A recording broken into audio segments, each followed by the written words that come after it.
ಶೀರ್ಷಿಕೆ ಮಹಾದಾಯಿ.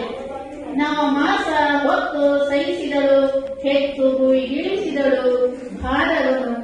ಎದೆಯ ಹಾಲುಣಿಸಿ ತಣಿಸಿದಳು, ಹತ್ತು ಹಿಡಿದು ಮೇಲೆತ್ತಿ ಮಗುವನ್ನು.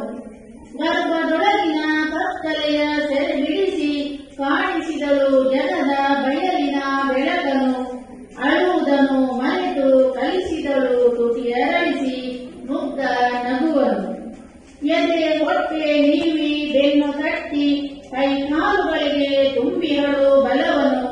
ಪದ ನುಡಿದು ಹದಗೊಳಿಸಿ ಉಳಿಸಿದಳು ಹೃದಯ ಭಾಷೆಯನ್ನು. ಹೊತ್ತು ಹೊತ್ತಿಗನ್ನ ಉಳಿಸಿ ಮಣಿಸಿದವಳು, ಮನವ ತಣಿಸಿದವಳು, ಮೊದಲ ಗುರುವಾಗಿ ಜ್ಞಾನ ಅರುಣಿಸಿದವಳು.